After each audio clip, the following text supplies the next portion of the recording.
don't believe in revenge. We believe it is the philosophy of Bengali life. Love, love and love. রক্ত যখন দিয়েছি রক্ত আরো দেব। যারা বলিস না করবার জন্য জানটা দেওয়ার জন্য প্রস্তুত থাকি। ৭৫-এর ১৫ই আগস্ট আর শ্রাবণ মিলেমিশে একাকার হয়েছিল বঙ্গবন্ধুর রক্ত আর আকাশের মর্মছেড়া অশ্রুপ্লাবনে। ওই ভোরে যখন ধানমন্ডির ৩২ নম্বর বাড়িতে সপরিবারে বঙ্গবন্ধুকে বুলেটের বৃষ্টিতে ঝাঁঝরা করা হয়েছিল, তখন যে বৃষ্টি ঝরেছিল তা ছিল আকাশেরই অশ্রুপাত। সেই অশ্রুপাত এখনও বাঙালি জাতির চোখের সাগরে বহমান।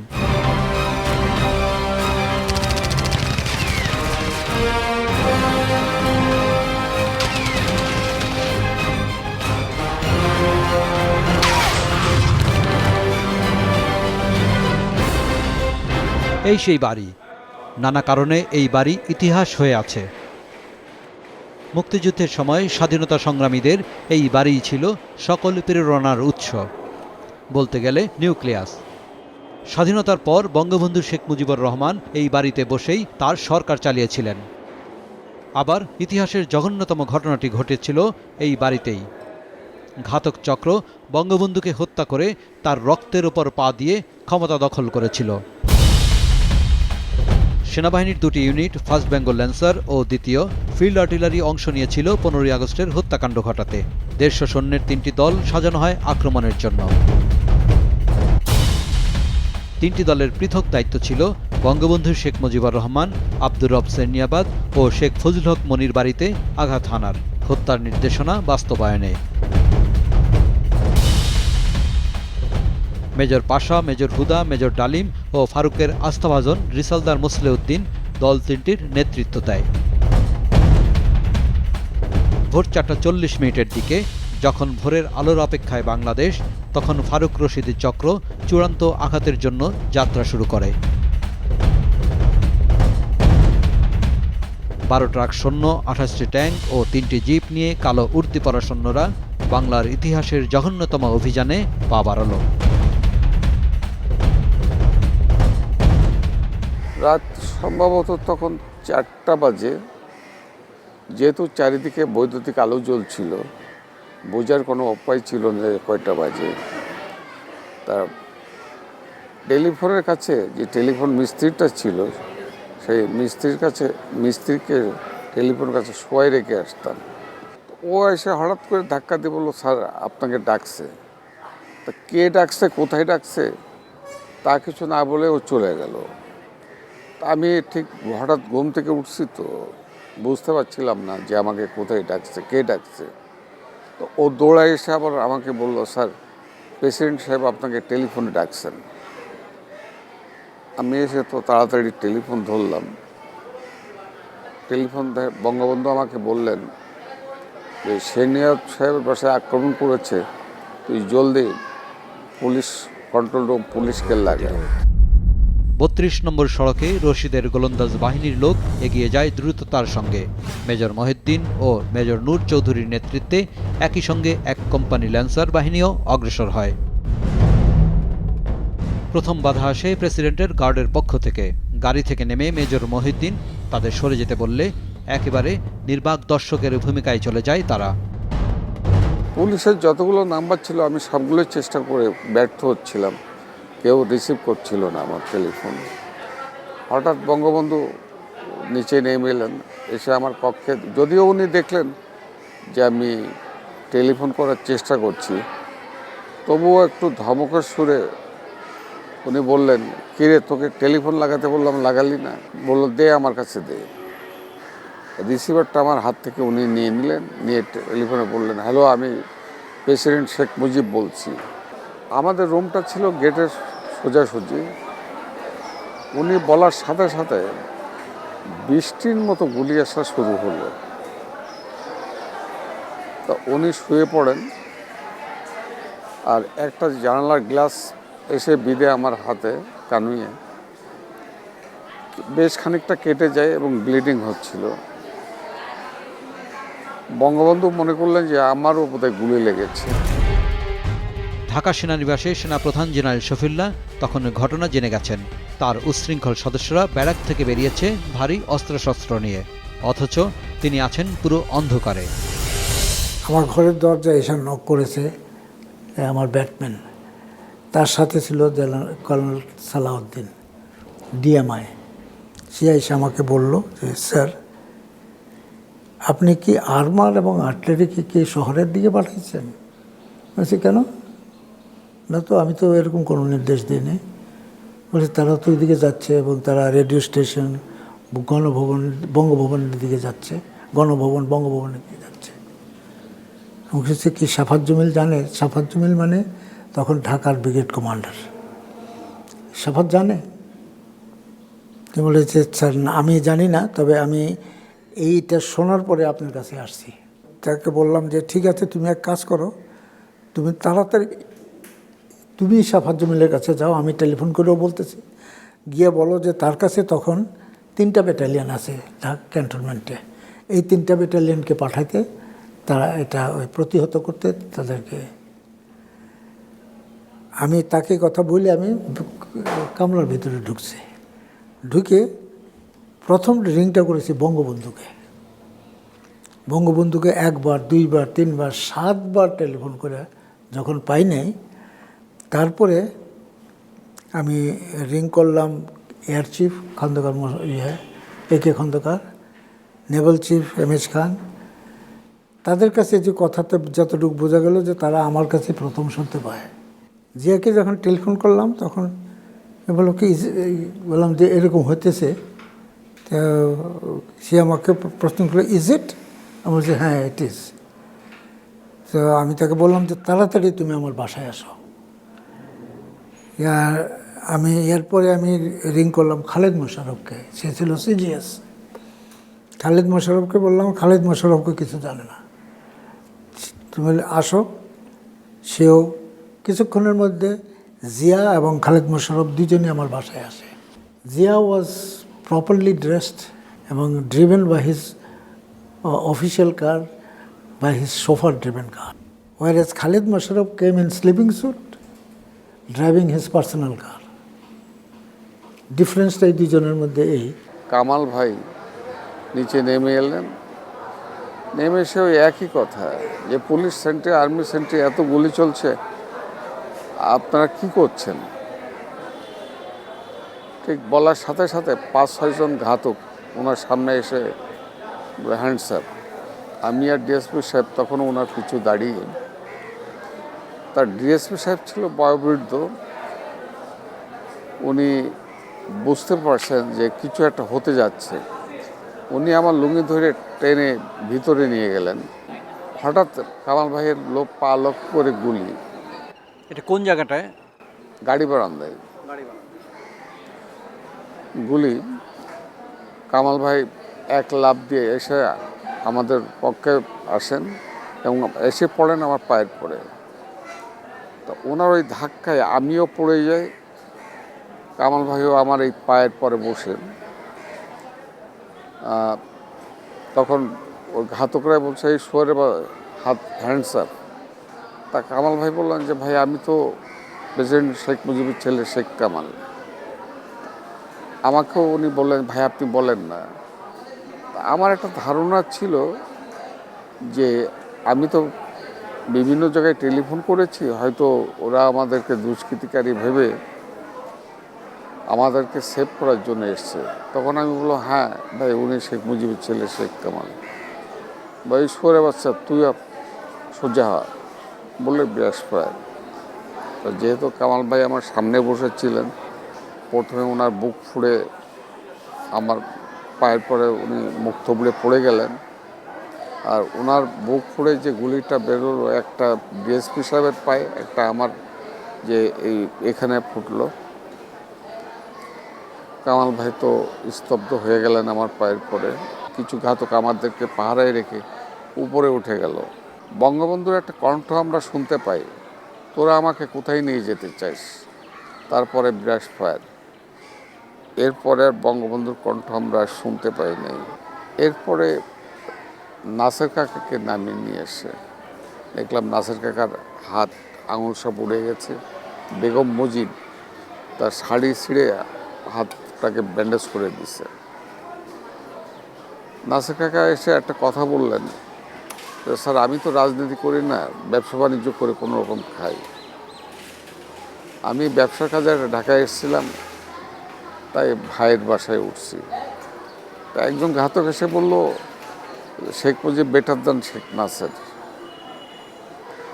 আরেকজন ঘাতক এসে বলল যে না, আপনাকে কিছু বলবো না, আপনি ওই রুমে বসেন। দ্যাট মিনস আমাদের যে অফিস রুমের সাথে একটা অ্যাটাচড বাথরুম আছে, ওই বাথরুমে যে ওনাকে ব্রাশ ফায়ার করলেন।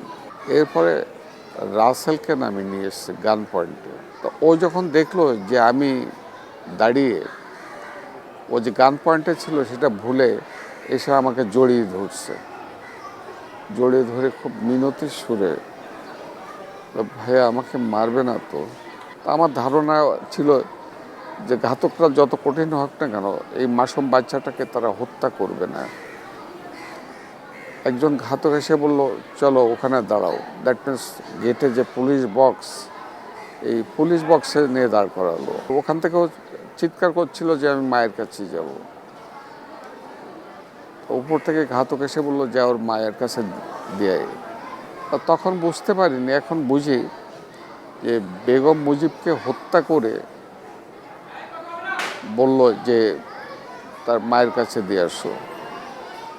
রাসেলকে নিয়ে গেল, ভিতরে যাওয়ার পরে ব্রাশ ফায়ার। শেখ রাসেলের হত্যাকাণ্ডটি ছিল ওই বাড়ির শেষ হত্যাকাণ্ড।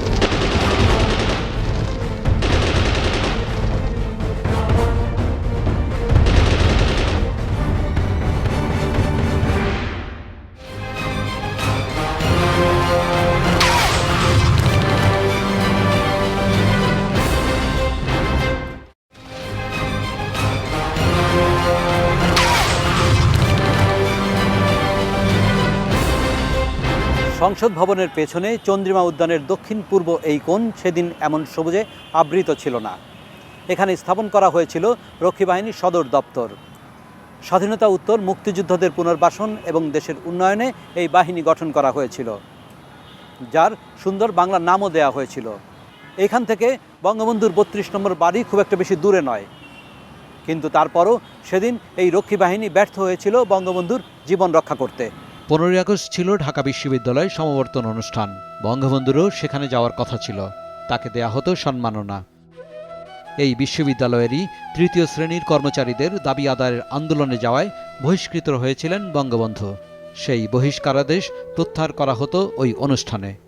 এই আয়োজনে বাড়তি নিরাপত্তায় রক্ষী বাহিনীর সদস্যদের বিশ্ববিদ্যালয় এলাকায় মোতায়েন করা হয়েছিল। তা পরিদর্শনে গিয়েছিলেন রক্ষী বাহিনীর উপপরিচালক আনোয়ারুল আলম। বাসায় ফিরে ঘুমাতে গেলে তার ঘুম ভাঙে বঙ্গবন্ধুর টেলিফোনে। সকাল 5:30 থেকে 5:45 এই সময়ে আমি একটা ফোন আসে আমার বাড়িতে। তখন আমি ঘুমিয়েছিলাম, তো ফোন আসে, সে কি বঙ্গবন্ধু।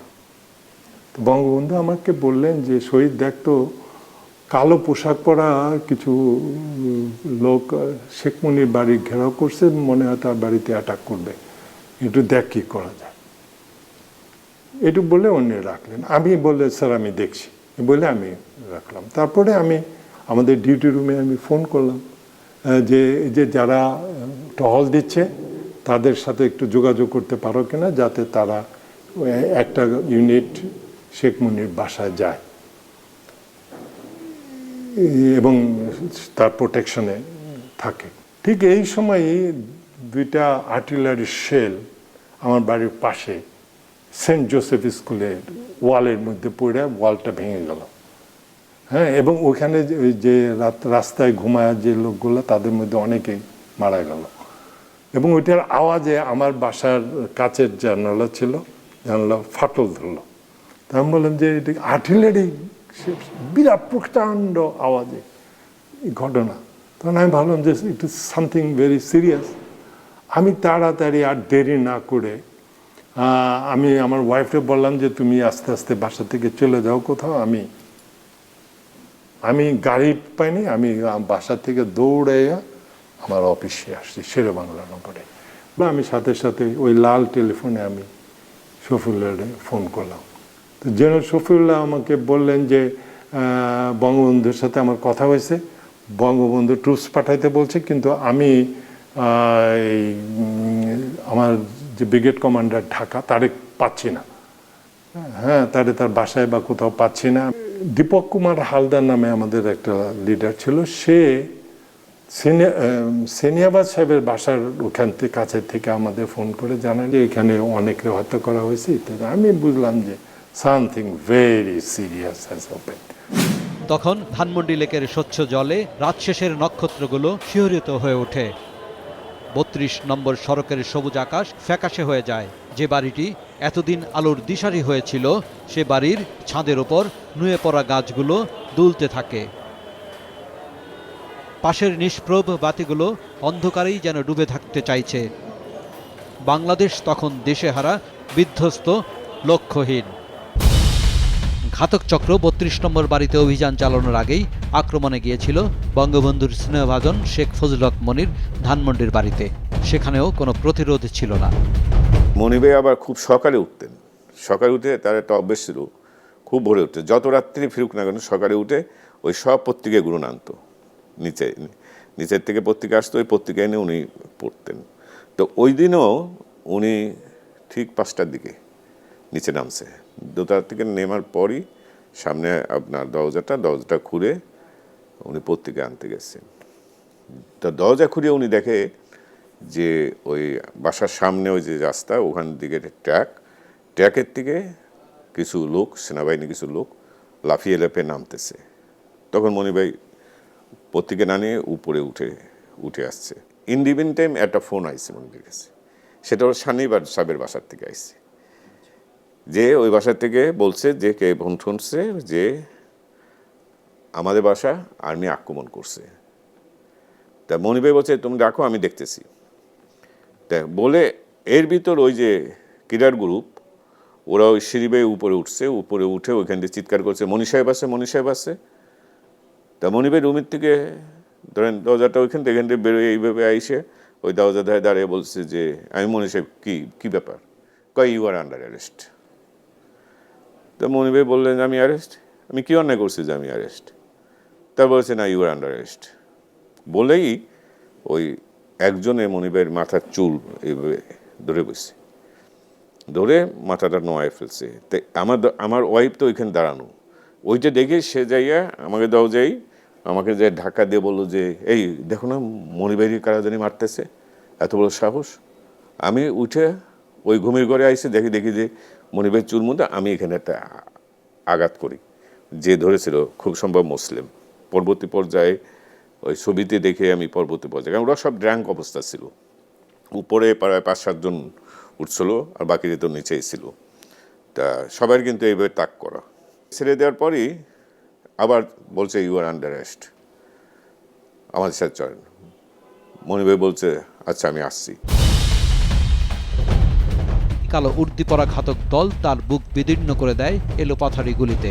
ভাগ্যক্রমে বেঁচে যান ছোট ভাই শেখ ফজলুল করিম সেলিম। বিরাস মারলো, তা ভাবির ওই মুসলিমই মানে মনে হলো যে মুসলিমই মারলো। ও ছেড়ে দিয়ে ওই পিছনে সরে যে এইভাবে মারলো। আর তখন আপনার ভাবি, মনির ভাই, আমি, তারপর আমার ভাই, তারপর আমার দরজা। এর ভিতর তো আপনার ব্রাশ মারার পর ভাবি মানে ওরা ড্র্যাঙ্ক অবস্থা আছে, বা একদিক দিয়ে গুলি বেশি বেড়ে গেছে, ভাবির উপর দিয়ে বেশি গেছে। ওই যে টান দিছে আর মনিবের গায়ে 3টে লাগছে। পরবর্তী পর্যায়ে যখন আমরা দেখলাম, তা মনিবের যে টানে একটু মুভ করছে, ওনার একটা গুলি এইখান থেকে এইটাই বেড়ে গেছে। আর যে 2টে গুলি লাগছে সেই ওই গুলিতেই উনি শেষ। তা গুলি যখন পড়ছে তখন মনির ভাই তার দরজা থেকে ভেবে পড়ে গেছে, ভাবিও মনিবের উপর পড়ে গেছে। আর আমি যে পাশে ছিলাম, আমি দেখলাম যেখানে আমি কোথায় যাব, আমিও পড়ে গেলাম। যে ভাব করি মানে যে এখন দৌড় দিলে তো আমাকে এই করবে, আমিও পড়ে গেলাম মনির ভাইয়ের উপর।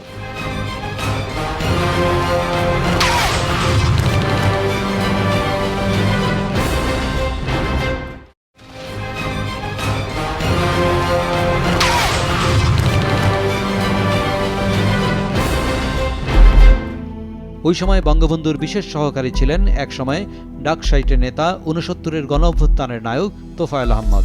শেখ ফজলুল হক মনির বাসায় আক্রমণ প্রতিহত করার জন্য তিনি রক্ষী বাহিনীর সহায়তা চেয়েছিলেন। হঠাৎ আমি জমির উদ্দিন সাহেব ছিলেন বঙ্গবন্ধুর বন্ধু এবং মালয়েশিয়াতে হাই কমিশনার ছিলেন। ওনার মেয়ে ডক্টর শামীম নেপালে এয়ার ক্র্যাশে মৃত্যুবরণ করেছে। ডক্টর শামীম আমাকে টেলিফোন করেছে যে তোফায়েল ভাই, মনিবের বাসায় গোলাগুলি হচ্ছে এবং আপনি রেডিও ধরেন। আমি রেডিও অন করে সেই কুখ্যাত ডালিমের কণ্ঠস্বর শুনতে পেলাম। এটা ভোর রাত্রে 3টার পরে বা 4টের দিকে, শুভেচ্ছা দিকের সময়। তখন আমি মনিবের বাসায় ফোন করলাম। শেখ সেলিম ফোন ধরেছিল, বলেছে ওরা ভাইকে এবং ভাবিকে হত্যা করেছে। আমি তখন চতুর্দিকে যোগাযোগ করতে শুরু করি। আমি ক্যাপ্টেন মনসুর আলী সাহেব তখন তিনি প্রধানমন্ত্রী, বঙ্গবন্ধু রাষ্ট্রপতি, তাকে ফোন করলাম। আমি জেনারেল শফিউল্লাহরে টেলিফোন করেছি। আমি তখনকার যে brigade commander colonel Safayet Jamil, তাকে ফোন করেছি, অনেক জায়গায় ফোন করেছি এবং প্রথমে ফোন করেছিলাম রক্ষী বাহিনীর ক্যাম্পে। তখন আমি ঠিক করলাম যে ভাইস প্রেসিডেন্টের কী অবস্থা। আমি সাথে সাথে লাল টেলিফোনে সৈয়দ নজরুল ইসলামের ফোন করলাম। তো নজরুল ইসলাম সাহেব ইতিমধ্যে জেনে গেছে যে বঙ্গবন্ধুকে হত্যা করা হয়েছে। উনি একদম নিশ্চুপ, মানে আমি তখন বললাম যে স্যার, যদি প্রেসিডেন্ট মরে যায় থাকে, স্যার আপনি এখন অ্যাক্টিং প্রেসিডেন্ট হয়ে ইমিডিয়েটলি আপনি সব ফোর্স কমান্ডারের অর্ডার করেন এবং গভর্নমেন্টকে মোবিলাইজ করেন, তাহলে কিছু একটা অ্যাকশনে যাওয়া যাবে। তো তখন উনি বলে আমার এখানে কোনো স্টাফ নাই। আমি বললাম তাহলে স্যার আমি আপনাকে রক্ষী বাহিনী হেডকোয়ার্টারে নিয়ে আসি। উনি বললো আসো।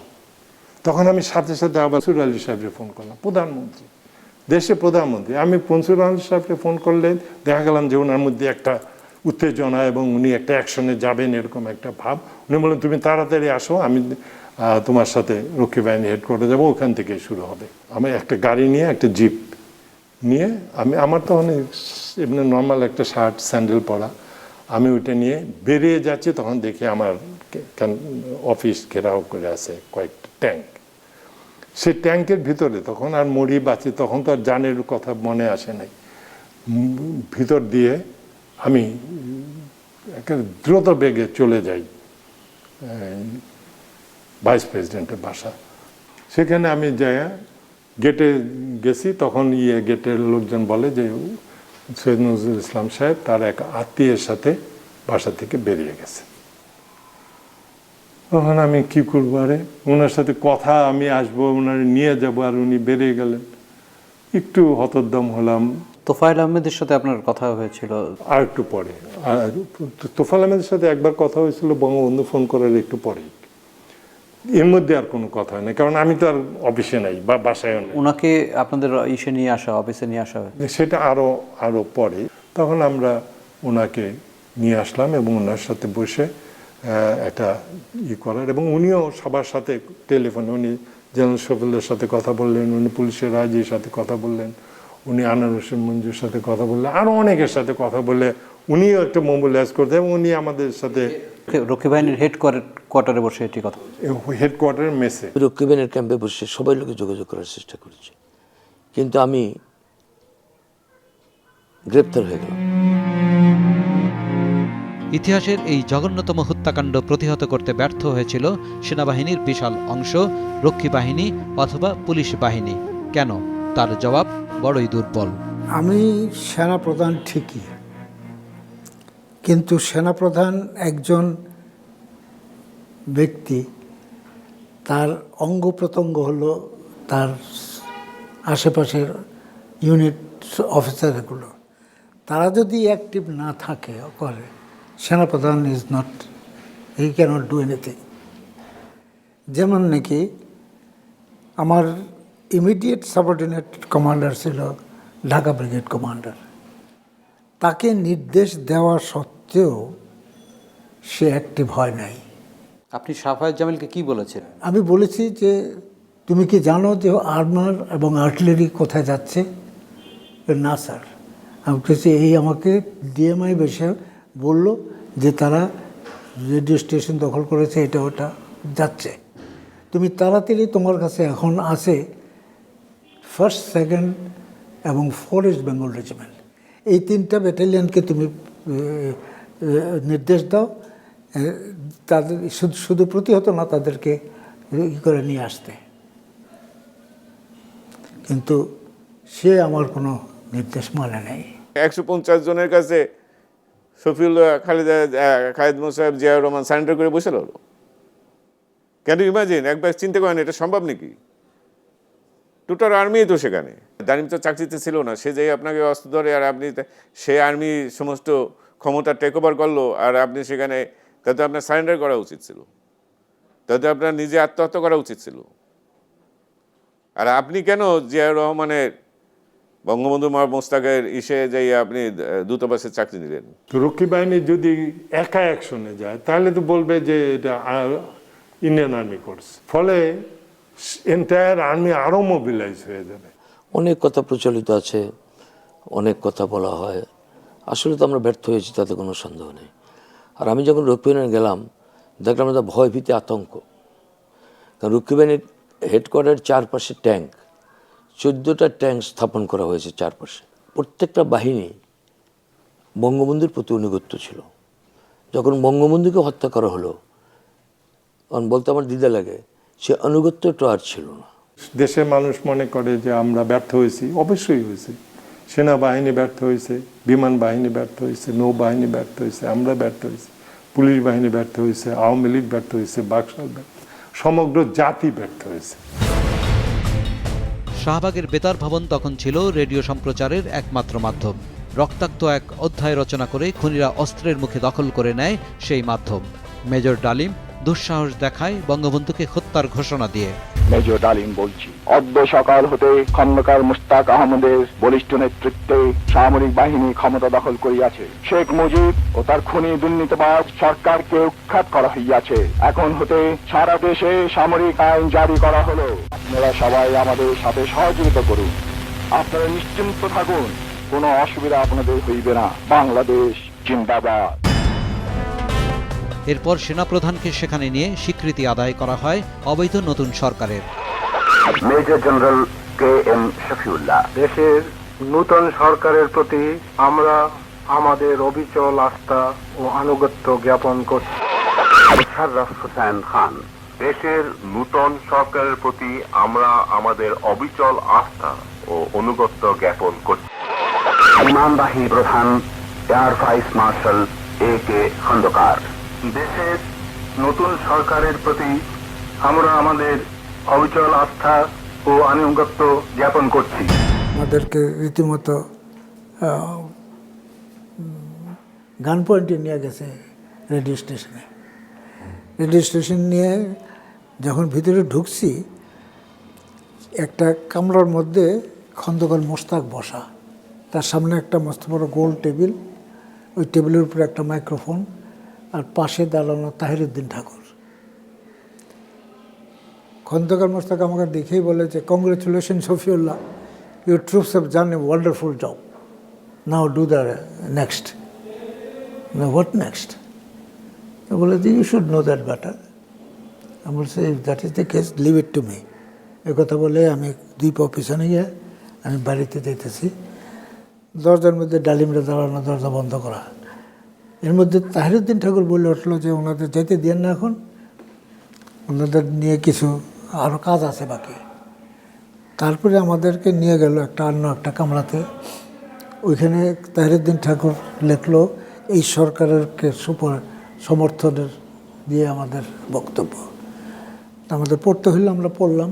রক্ষী বাহিনীর তৎকালীন অস্থায়ী প্রধান ছিল মেজর হাসান। তিনি রেডিও স্টেশনে গিয়ে ওই যে 3 বাহিনীর প্রধান যখন ওই সরকারকে সমর্থন দিল, তাদের আনুগত্য ঘোষণা দিল, নৌবাহিনী, বিমান বাহিনী, সেনাবাহিনী এও দিল, এবং ওখানে তখন ডেপুটি ডাইরেক্টর ছিলেন আনোয়ারুল আলম শহীদ এবং মোল্লা সরওয়ার, তারাও গেলেন।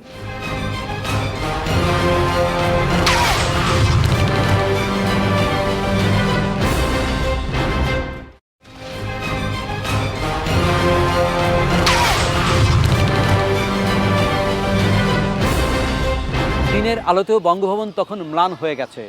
সারি সারি বৃক্ষরাজি লজ্জায় নিথর, অপমানে মাথা নুয়ে ফেলেছে লতা গুল্ম। তখন বঙ্গভবনের ভেতরে ঘাতকদের বুটের শব্দ। তারা ব্যস্ত নতুন একটি অবৈধ সরকার গঠনে।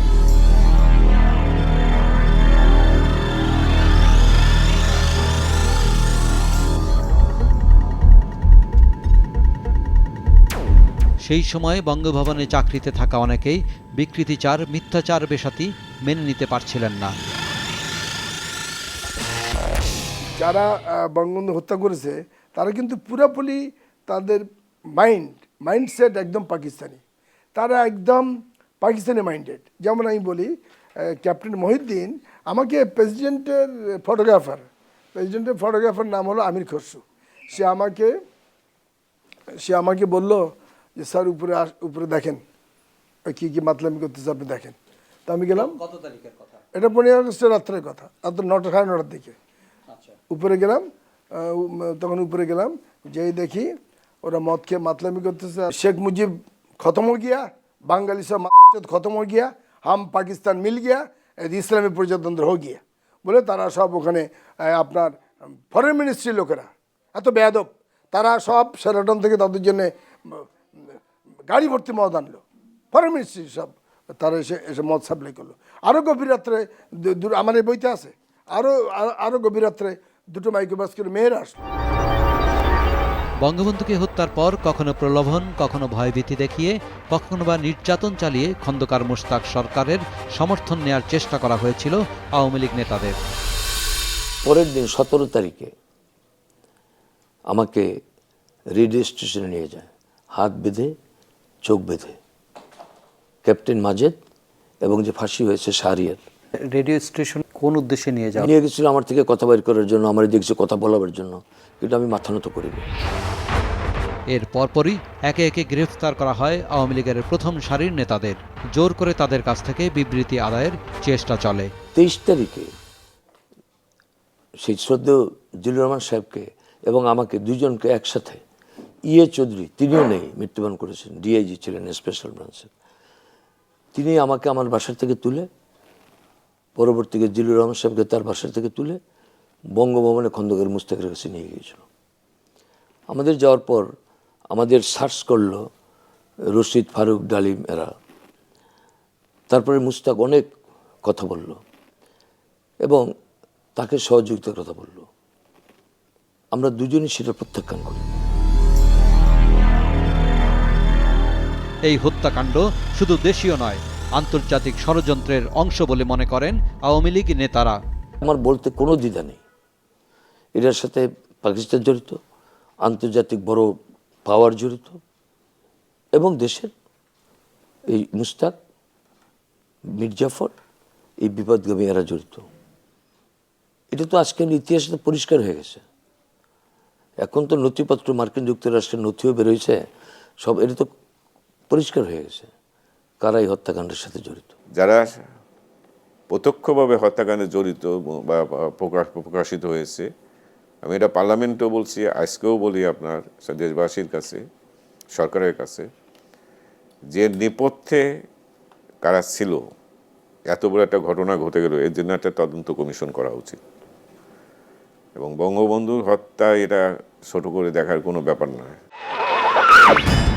দেশবাসী, ভাই ও বোনেরা, গত 15ই আগস্টের ঐতিহাসিক পরিবর্তনের পর আমাদের জাতীয় জীবনে সম্ভাবনার যে নতুন দিগন্ত দেখা দিয়েছে, আর সে সম্ভাবনা সম্পর্কে দেশবাসীর মধ্যে যে সচেতনতা পরিলক্ষিত হয়েছে তা সত্যি প্রশংসার ও আশাপ্রদ। বিশ্বাসঘাতক খন্দকার মুশতাক বঙ্গভবনে বসেই সিদ্ধান্ত জানায় বঙ্গবন্ধুকে রাজধানী ঢাকার মাটিতে শায়িত না করার।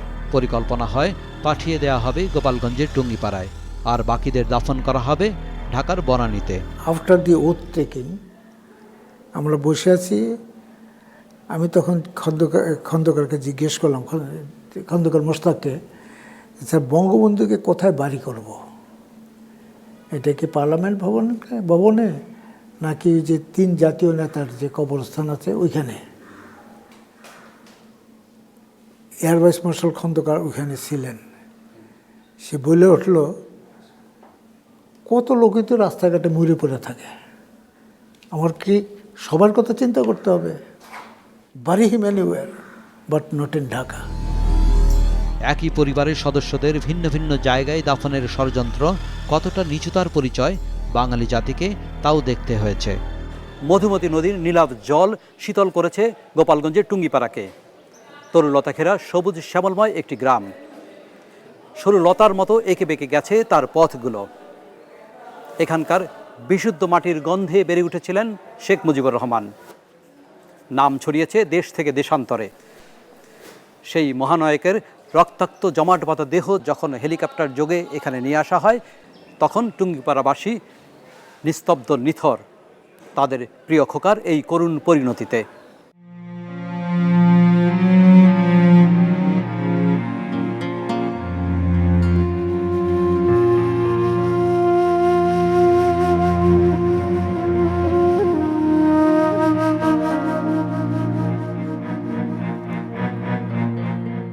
লাশ আসার কথা শুনতে পেয়ে আশপাশ থেকে মানুষ ছুটে আসে বঙ্গবন্ধুর বাড়িতে, কিন্তু সেনাবাহিনীর সদস্যদের নির্দেশের বাইরে কিছুই করার ছিল না তাদের।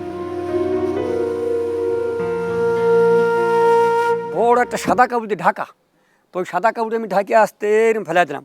ফেলাই দিয়ে দেখি কি যে ওনার এরকম বরফের চাকা দিয়ে আছে, তলে চা পাতা দিয়ে আছে, প্লাস এই চশমার ডাঙ্গি ভাঙ্গিয়ে ডাইনদারে বাঁধিয়ে রয়েছে, পাঞ্জাবি গায়ে স্যান্ডো গেঞ্জি একটা গায়ে আছে, আর চেকের লুঙ্গি ফরুন, আর আপনার যে পকেটে হাত দিলাম আমি, তার দেখি যে পাইপ খাইতেন, ওই বেকা পাইপ ওই একখান দেখলাম। পরে ওনারা বলে তাড়াতাড়ি ব্যস্ত হয়ে করেন, পাঞ্জাবিটা ফুটো হয়ে গেছে। আরে মানে গুলি করছে প্রায় 21টি। এই আঙ্গুলে আমি আস্তে আস্তে এরকম দিলাম, ঢুকে যায়। গোসল দেবো, সাবান পাবো কোথায়? তাই সাবানটা আবার পাশে একটা দোকান ছিল, তার নাম ছিল হলো আশরাফ আলী। সেই আশরাফ আলীকে একটা 570 সাবান আমি নিয়েছিলাম ছয়ানা দিয়ে, ছয়ানা তখন দাম ছিল তার। সেই সাবান দিয়ে সুন্দর করে ধুয়ে এটি করিয়ে পরে তো ওই শাড়ি ওনার দিয়ে আনাইয়ে কাটিয়ে টেটিয়ে সুন্দর করিয়ে আমরা ওই কজনই মানে কোনো রকমের মাটি মুটি দিয়ে থম করতেছে, ভয়ে সব পালায় গেছে, কোনো লোক নাই, কেমন জানি নীরব হয়ে গেছে দেশ। গাছের পাতাও নড়তে চায় না, এই অবস্থা হয়ে গেছে।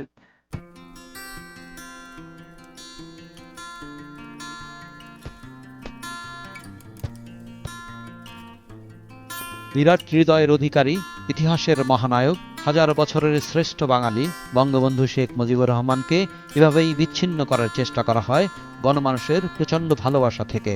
কিন্তু তা কি সম্ভব হয়েছে? বঙ্গবন্ধু প্রজন্ম থেকে প্রজন্মের কাছে পৌঁছে যাচ্ছে আরও বেশি ভালোবাসা নিয়ে।